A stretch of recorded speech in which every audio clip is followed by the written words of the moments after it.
can see. The late Pope John Paul II, when he visited New York City, he said to then Cardinal O'Connor, you're the bishop of the capital of the world. And he said, whatever happens in the United States today happens everywhere else 10 years from now. I think the reason that the Catholic hierarchy has been mobilized by the Vatican to fight marriage equality tooth and nail in the United States of America is because they know this to be true. When you look at nations throughout the world that have enacted marriage equality, they include countries such as Belgium, which is a Catholic country, Spain, a Catholic monarchy, Portugal, a Catholic country, Argentina, arguably one of the most socially conservative countries in Latin America, have all legalized same-sex marriage. The alarm bells are going off in the Vatican, and they're trying to suppress this. What do? I think the most effective thing that you can do is to be yourself. You know, holiness is to be whole. It's about being integrated as a human being. It's about integrity. And the most effective thing that any one of us can do is to be ourselves, to speak the truth in the light of day, and to let reason guide us in these matters, in these discussions. Because once you introduce reason into this equation, I think you very rapidly see how unreasonable it is to target a group of people whose orientation has not been elected. And incidentally, on that subject, you can choose to change your religion. You don't have to be a Catholic or a Protestant or a Jew or a Muslim or a Buddhist. You can change it tomorrow like that. So even if it was elected, you have to respect people. But the American Psychological Association has repeatedly and forcefully said that this is not chosen. And so it's akin to race. But even if it was chosen, like religion, you have to respect the individual. And so how we change things is by speaking the truth and by letting reason guide our discussions. Two professors at Creighton University, which is a Catholic university, I believe their names are Salzman and Lawler. They've written a book called The Sexual Person, which in that book they say that the Catholic Church needs to do to the study of sexual ethics or morality what they did with Scripture, etc., at the Second Vatican Council. They need to bring it up to date. And what they argue in the book is the necessity to see sex not in a classicist view of an act, but rather to see it relationally, to see it in the context of relationship. You know, it's curious that physiologically there really is no difference between what happens in rape or what happens in two people making love that are in a committed relationship. I mean, physiologically, the equipment and how it functions is the same. What changes the act is the emotional context, the relational context in which it occurs. So where one is a horrible act of violence, the other is a tender act of communion between two people who are in love. And so sex needs to be placed in context and understood in its context. Look, if you're watching this, it's because two other people had sex. Sex is not evil, sex is not bad, sex is good, it's part of nature, it's part of the Creator's plan if you believe in a Creator. What makes sex good or bad is the context in which it occurs. What is happening between the two people who are engaged in sex, what their motives are, what's in their heart. Why is it free? Is it consensual? Is it between two adults? Those are the questions that define the ethics or the morality of sex. When I was in high school, I had a teacher who told us if you're taking a true-false test and you're not sure of the answer, if anywhere in the question it says all, always, never, put false. He said the only absolute he knew of was God. And so when we're talking about human beings, we're talking about variables. And there is no neat and simple answer. You have to look at each situation.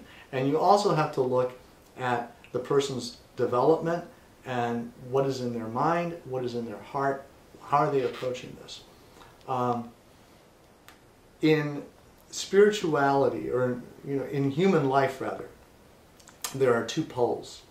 One is belonging, and the other is authenticity. And I think that we all want to belong. It's good, but what happens when belonging means, if you put that in the context of the Third Reich in the 1930s, or China during the Cultural Revolution, or Selma before civil rights. Belonging may mean something that your conscience at some point says, that's not right. That's authenticity. And being authentic may mean at some point bucking belonging. Not everybody has the inner strength to do that. Some people are afraid to do so because of economic repercussions, social repercussions, personal fears, inadequacies, timidity, personality development issues. So, but I think at bottom what we have here is that to develop as a human being, to be a person of integrity, and to have inner peace and serenity in your life, you have to be yourself. And you have to take little by little, like an onion, you have to peel those layers off until you can be who you are at the light of day. And I think that's authentic spirituality. I think that is what we're called to. And it's the only place we'll find peace. You were among a ring of people who had themselves handcuffed to the White House fence. And this was in the equality issue. And I wanted to ask you just about effective political action in these times. You know, how does one take an action that inspires without creating more conflict? I was moved when I read a quote from Havel, who's the former president of the Czech Republic, and was a playwright under the Soviet regime at the time. And he said that being a dissident is not a career that a person decides to take up one day. That it begins by simply trying to do your job and do it well. And the next thing you know, you find yourself alienated by society. And so I think his advice is right. You do your job. And if your job is a parent, you be a loving and effective parent. If you're a teacher, then you be a good teacher. Whatever your position is in society, whether it's a librarian or whatever, you are a member of this society.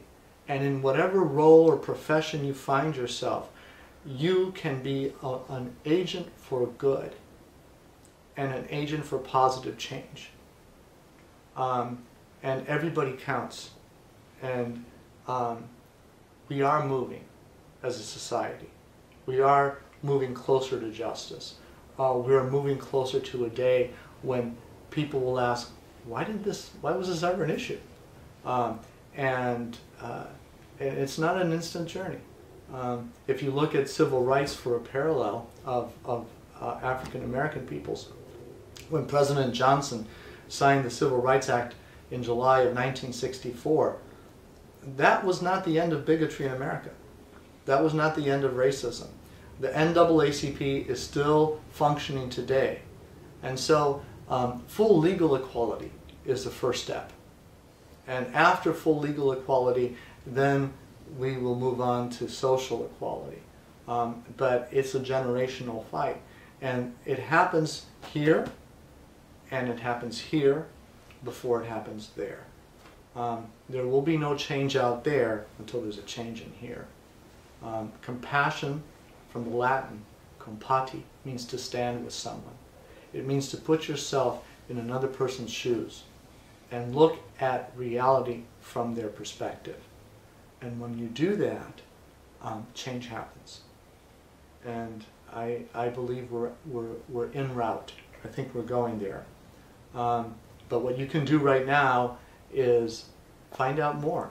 Go through that intellectual and emotional exercise of compassion, and put yourself in the shoes of someone in elementary school or in high school who has to go to school afraid, and who has to be bullied, and then who has to go home in fear that he or she would be rejected by the people they most love in this life, their parents or their siblings, if they knew the truth about me. And I think once you start doing that exercise, and once you start reading, your heart will follow, and your voice, you will become a voice for the voiceless. And if that's by the water cooler in your office, that has effect. It has effect when people go to vote in elections. It has effect when ballot initiatives come up. It has effect when people write a letter, an op-ed, an opinion to the editor in their local newspaper or on the web. It has effect. You matter. Dr. Martin Luther King said that the arc of history arcs towards justice, bends towards justice. That's not a license to sit on our hands. That is something that inspires hope, but hope requires action. I want to, because it's going to be a contemporary issue, it seems, if you wish to speak about it, the wedge that's perhaps being driven between the black community and the gay community in the elections that are coming up in 2012. This is a very difficult issue. I think that any group that has suffered, like African American peoples have suffered in this country, or Jews suffered in the Shoah, the Holocaust, they have an emotional, understandably, a very powerful emotional attachment to their suffering. And there is a temptation to see that that's somehow copyrighted, that this belongs to us. The reality is that both of those things were inhuman. Both of those were an affront to humanity. And all of us are affected by injustice anywhere. Dr. King said that. Injustice anywhere is injustice everywhere.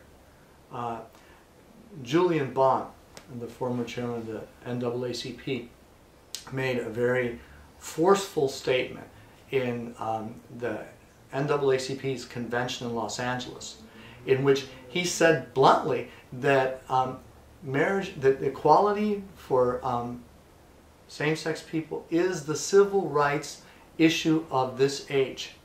That's out of the mouth of Julian Bond, the former chair of the NAACP, at the NAACP convention in Los Angeles. So why would there be this division? People have speculated as to why. I think that Dr. King's statement stands. Injustice anywhere is injustice everywhere. Civil rights are not diminished because they are expanded. They are diminished because they are denied. You're welcome to visit my blog site, fathergeoff.com. That's Geoff with a G, Geoff. But we, as Dr. King said, the arc of history bends towards justice. That's not licensed to sit on your hands, but it is it's something that inspires hope.